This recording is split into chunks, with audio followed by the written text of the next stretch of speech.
हो. इथं आता भाऊनी इथं बेड केले, शेड मध्ये कशा प्रकारे बेड केले ते आपण थोडक्यात बघून घेऊया. ही अशा प्रकारे इथं बेड केलेली आहे, बघू शकता तुम्ही शेड मध्ये. तर भाऊकडून आपण या बेडची संपूर्ण माहिती इथं आता जाणून घेण्याचा प्रयत्न करू.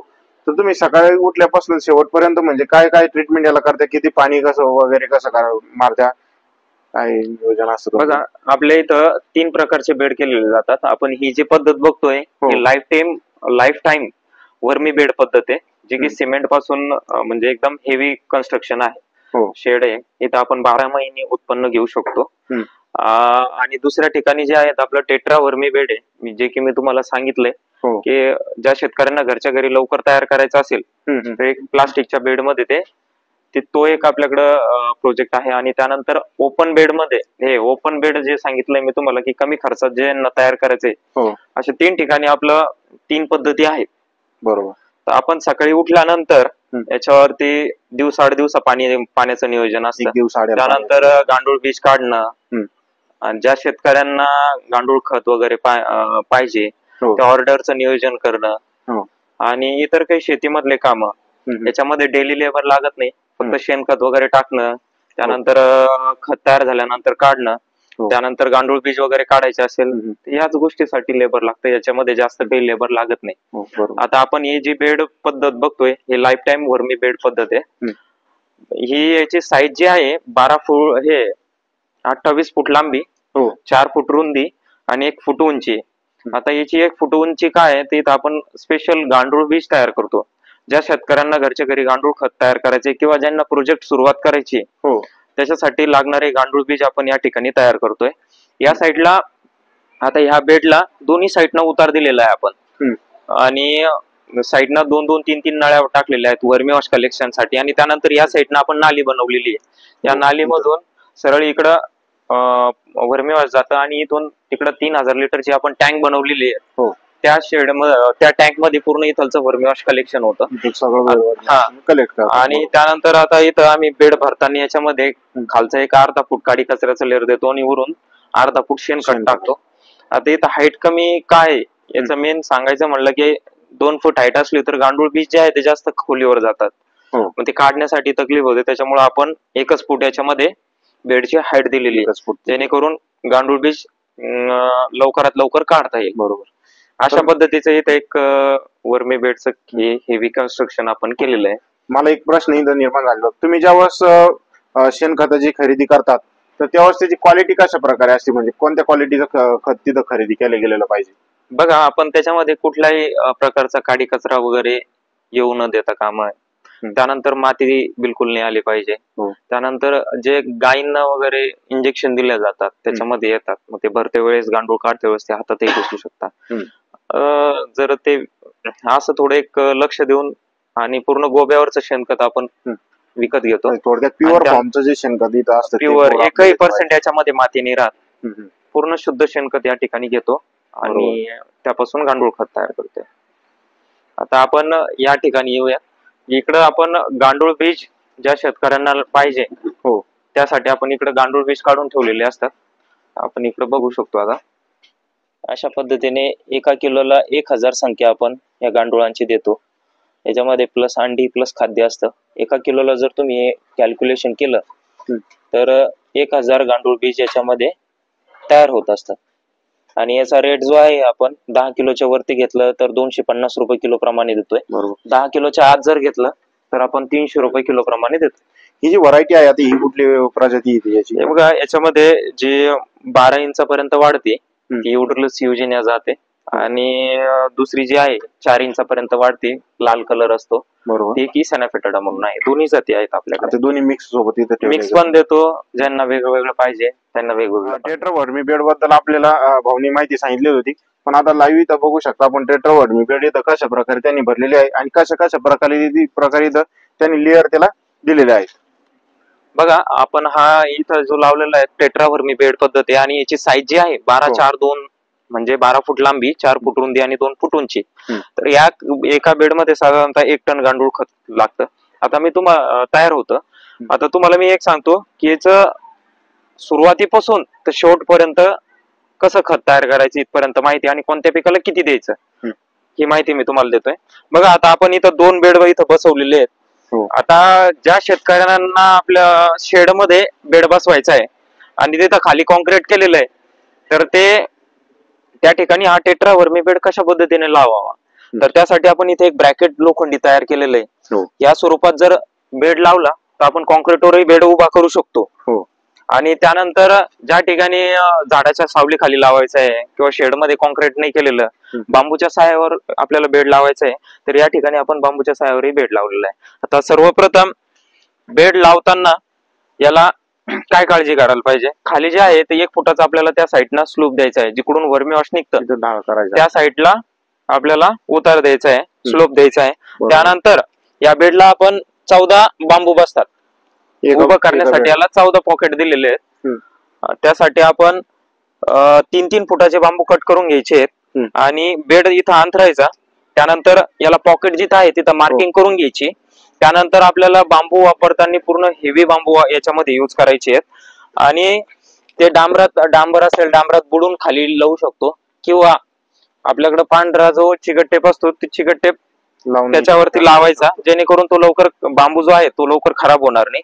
त्यानंतर आपण जिथं जिथं मार्किंग केलेली त्या ठिकाणी मार्किंग करून घ्यायची. त्यानंतर आपण हा बेड याच्यामध्ये पूर्णपणे फिट करून द्यायचा आणि तिकडून जे वर्मी वॉश निघण्यासाठी आपण जागा दिलेली असते तिथं पाईप वगैरे लावून तो फिटिंग करून घ्यायचा आहे. त्यानंतर याच्यामध्ये भरताना अर्धा फूट आपल्याला काडी कचरा भरायचा आहे, अर्धा फूट. त्यानंतर अर्धा फूट शेणखत, त्यानंतर अर्धा फूट काडी कचरा, त्यानंतर अर्धा फूट शेणखत. शेणखत वापरताना कमीत कमी 20 दिवसाच्या वरचं शेणखत आपल्याला या ठिकाणी घ्यायचंय खत तयार करण्यासाठी. बरोबर. आणि त्यानंतर याच्यामध्ये पूर्ण 2-3 दिवस याच्यामध्ये पूर्ण फुल सकाळ संध्याकाळ पाणी मारून पूर्ण बेड थंड करायचा आहे. थंड केल्यानंतर याच्यामध्ये आपल्याला गांडूळ बीज सोडायचे. गांडूळ बीज सोडल्यानंतर एक 2 ते 3 दिवसांनी याला पूर्ण ऊसाच्या पास्टाने किंवा बारदाने पोते जे असतात पोत्याने झाकू शकतो, किंवा मकाचे जे ताट असतात त्यांनाही आपण इथं झाकू शकतो, जेणेकरून गांडुळांना अंधार मिळेल, ते घाबरणार नाही आणि ते दिवस रात्र त्यांची खाण्याची प्रोसेस चालू ठेवतील. बरोबर. त्यानंतर साठी किती शेणखत वापरण्यात येते? बघा, एका बेड साठी कमीत कमी 1,500 किलो शेणखत लागतं. जे आपल्याकडे फळ्या लावून जे ट्रेलर येतात, जे ट्रॉली, तर त्या ट्रॉलीमध्ये 2 बेड भरतात, 2 ते 2.5 बेड भरतात एका ट्रॉलीमध्ये. आणि म्हणजे एका ट्रॉली पासून आपल्याला 2 ते 2.5 टनापर्यंत खत तयार होते.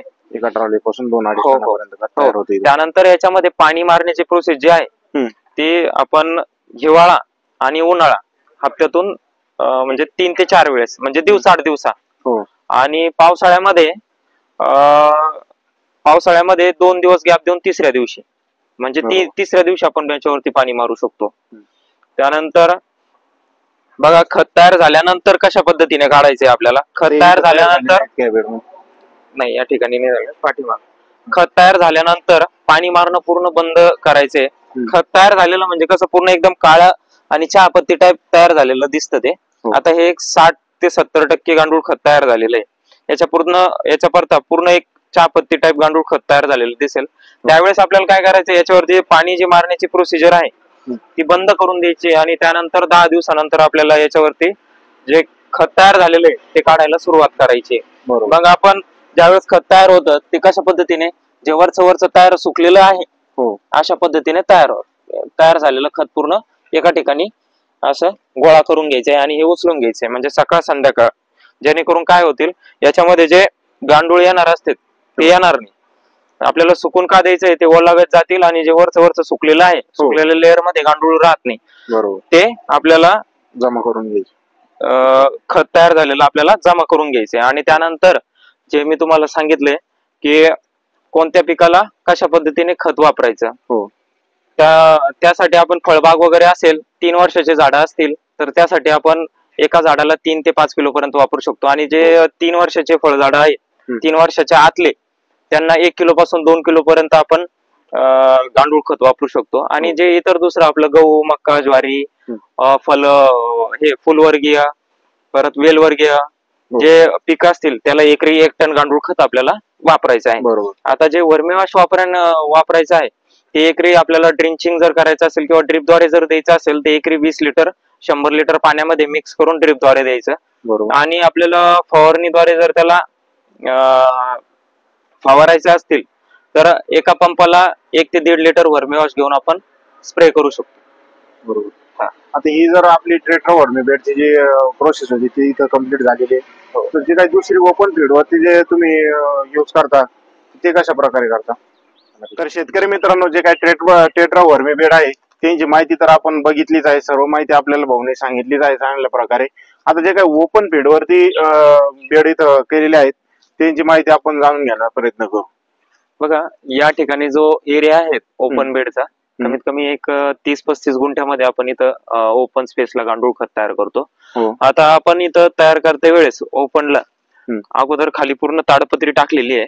काळा जो कागद असतो पण काळा ताडपत्री 500 मायक्रॉनची आपण याच्यामध्ये टाकलेली आहे आणि साईडनं विटा लावलेल्या आहेत आणि खाली एक 2-3 इंचाचा आपण कचऱ्याचा लेअर दिलाय आणि त्यानंतर वरून शेणखत टाकलेलं आहे आणि ऊसाच्या पास्ताने या ठिकाणी झाकलेलं आहे. आता हे जो ओपन स्पेसला आहे इथून आपल्याला वर्मी वॉश मिळत नाही, फक्त इथं मिळतात आपल्याला गांडूळ बीज आणि गांडूळ खत.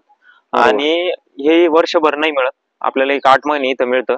पावसाळ्यात आपल्याला पूर्ण बंद ठेवावं लागतं. त्याचं कारण असं की इथून गांडूळ जे आहेत पाऊस पडल्यामुळे सगळीकडे पसरून जातात, पळून जातात, परत खतही वाहून जाण्याचे चान्सेस असतात. तर फक्त आपण इथं जे उत्पन्न घेतोय फक्त 8 महिने घेतोय.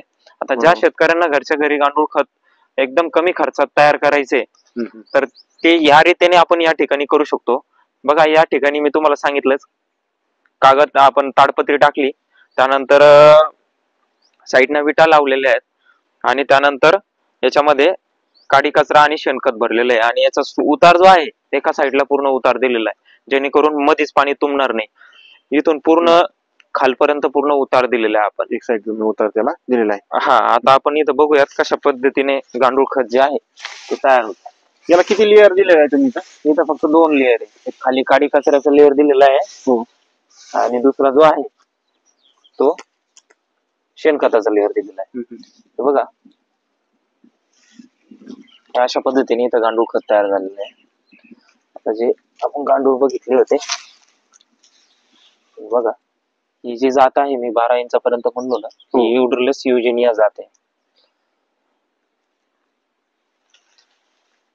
ही जात पुरी इथं या बेडला सोडलेली तुम्ही? हा, इथं पूर्ण युड्रिलस युजेनिया जातीची गांडूळ यामध्ये सोडलेली आहे. इथं जे आपण ओपन फीडला जे खत इथं तयार करतो याला किती दिवस लागतात तयार होण्यासाठी? बघा, इथं एक गांडुळांच्या संख्येवर डिपेंड असतं, पण आमच्या इथं एक 80-85 दिवस 90 दिवसापर्यंत खत तयार होण्यासाठी लागतात. आणि साधारणतः इथून जे 2 महिने मिळून म्हणजे 2.5 महिने मिळून 3 महिने मिळून जे आपलं खत तयार होतं ते इथे 150 टनापर्यंत खत तयार होते. वन टाइम एक बॅच 150 टनाची बसते. बरोबर. आणि जे गांडूळ बीज तयार होता दर महिन्याला कमीत कमी 3000 किलो फक्त या एवढ्या 35 गुंठ्यामधून तयार होत आहे. बरोबर. आणि जे आहे असं पूर्ण जर आपण कॅल्क्युलेशन धरलं तर तिकडचं आणि इकडचं मिळून महिन्याला जे गांडूळ बीज तयार होत आहे ते कमीत कमी एक 4000 किलो पर्यंत गांडूळ बीज तयार होत आहे. आणि खताचं जर आपण कॅल्क्युलेशन केलं तर महिन्याला एक 50 ते 60 टनापर्यंत खत तयार होत आहे सध्याच्या घडीला. यामधलं जे खत आपण काढतो जिथलं कसं आपल्याला जमीन जेव्हा सुकतो बेड त्यावेळेसच काढणं पडतं, तर याच इथं कसं हे वन टाइम काढणं पडतं का जसं जसं सुकल तसं? बघा, इथं आपण 2च लेअर दिलेला आहे आणि इथं स्पेस जास्त आहे. ज्यांना स्पेस म्हणजे जागा जास्त असेल तर आपण 1 फुटच हाईट 1 ते 1.5 फूट हाईट देऊन गांडूळ खत तयार करू शकतो. आणि 1 ते 1.5 फूट जर हाईट असली तर वन टाइम पूर्ण आपण गांडूळ खत काढू शकतो. पण ज्या ठिकाणी 2 फूट हाईट आहे तिथं लेअर बाय लेअर खत काढावं लागतं. तर यामध्ये तुमचा जो काही आर्थिक जो टर्नओव्हर असतो कशा प्रकारे तुमची इथं उलाढाल होती या उद्योगामध्ये? बघा, आमचा वर्षाकाठी आम्ही काही असा हिशोब तर फिक्स नाही ठेवलेला, पण एक 1.5 कोटीच्या वर आपला वर्षाला टर्नओव्हर होते. हे वर्मी बेड पण आपलं सेल वगैरे पूर्ण जर 35 गुंठ्याचं तुमचं इथं आहे. 1.5 कोटीच्या प्लस आता टर्नओव्हर होतोय. आणि नवीन आपले शेतकरी मुलं असतात किंवा शेतकऱ्याचे मुलं असतात त्यांना काही नवीन स्टार्टअप करायचा असतो, त्यामुळे पुढे याला खर्च किती येतो आणि प्रॉफिट किती टक्के राहू शकतो त्यांना, किंवा काही जे मुलं आता समजा नोकरीकडे वळत आहे त्यावेळेला काय सांगू इच्छिता तुम्ही या उद्योगाबद्दल? बघा, कुठलाही छोटा मोठा उद्योग असला तर तो अगोदर छोट्यापासून सुरुवात होते, पण तो उद्योग जर कालांतरापर्यंत टिकत असेल किंवा आपण त्याच्यापर्यंत पोहोचत असेल तर ते आता कमी पण पुढच्या भविष्यात तो खूप गरजेचा आहे आणि त्याचा एक कमीकडून जास्तीकडे जे म्हणतो ना, आम्ही जे अगोदर केलं होतं ते 2 बेड मध्ये होतं. आता जे बघताय टोटल एक 2-2.5 एकर मध्ये आपला प्रकल्प आहे. तर अगोदर सुरुवातीला एक 2 बेड पासून सुरुवात करा आणि हळूहळू बेड वाढवायचे म्हणल्यावर मग ते जसं त्याच्यामधून इन्कम येईल त्या पद्धतीने आपण वाढू शकतो.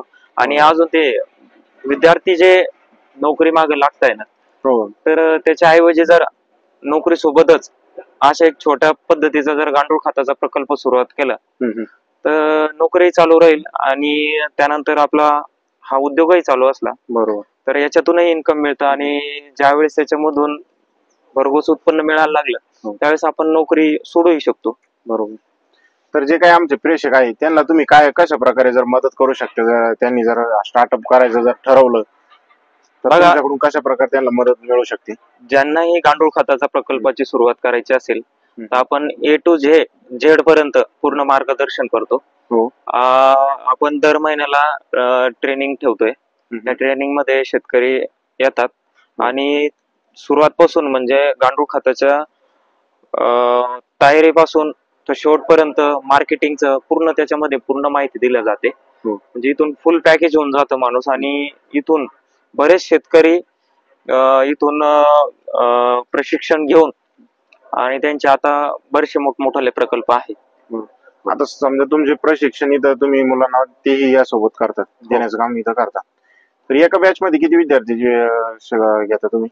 आपण महिन्याला काय 10-15 जेवढे झाले तेवढे आपण करतो, पण मिनिमम 10 असले की आपण करतोय त्याच्यामध्ये. आणि महिन्याला 10 बुकिंग होतात चालू करतो. हो, कमीत कमी 10 बुकिंग. आपण जे आहे पॅकिंग 50 किलो मध्ये पॅकिंग केलेली आहे आणि आपण स्वतःच्या नावाने या ठिकाणी पॅकिंग केलेली आहे.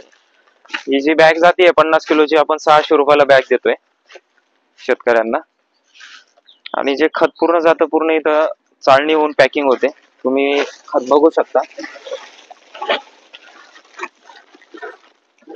हे बघा एकदम पूर्ण शुद्ध आणि चहा पत्ती टाईप पूर्ण गांडूळ खत इथं आहे.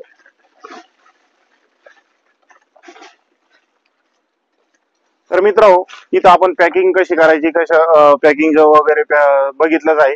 तर यामध्ये आता चाळणी कशी करायची, म्हणजे जे काही गांडूळ वेगळे करायचे आणि खत जे काय ते कसं वेगळं करायचं त्याबद्दल थोडक्यात माहिती. या ठिकाणी जी चाळणी आहे त्या चाळणीला त्या साईडने आपण गांडूळ खत चाळण्यासाठी टाकतो. मधलं जे आहे इथं पूर्ण चाळलेलं पडतं आणि त्या या साईडनं जे आहे वेस्टेज राहतं, जे थोडे खतामध्ये खडे वगैरे येतात किंवा प्लास्टिक येतं आणि जे मोठे गांडूळ असतात ते या साईडने इकडे बाहेर पडतात. जे चाळलेलं खत आहे त्याचे आपण 50 किलो मध्ये पॅकिंग करतो. आणि यासाठी बघा इकडून हँडल बनवलेलं आहे आपण, हे अशा पद्धतीने फिरवल्या जातं. म्हणजे फिरल्यानंतर इथं खाली जे काही खत आहे ते इथं पडतं. मोठाले गांडूळ त्या साईडने निघून गांडूळ जे आहेत ते इकडे पडतात. परत जे वेस्टेज आहे समजा ते काडी कचरा वगैरे आहे या साईडला येतो. आणि अजून आपल्याकडे यामध्ये दुसरी एक चाळणी आहे, ती चाळणी आपण या साईडला बघूया. आणि एक आहे आपल्याकडे, ही मोटरवरती फिरवल्या जाते. याला फक्त इलेक्ट्रिक मध्ये याला फक्त इथं वरती गांडूळ खत टाकायचं असतं आणि जे वेस्टेज आहे ते वेस्टेज या साईडला पडतं आणि खत तयार जे झालेलं आहे ते या साईडला पडतं. ही जी आहे हिला फिरवायची गरज नाहीये, ही आपण मोटरवरती फिरवल्या जाते. ऑलरेडी मोटरवरती काम चालू ठेवते. हो.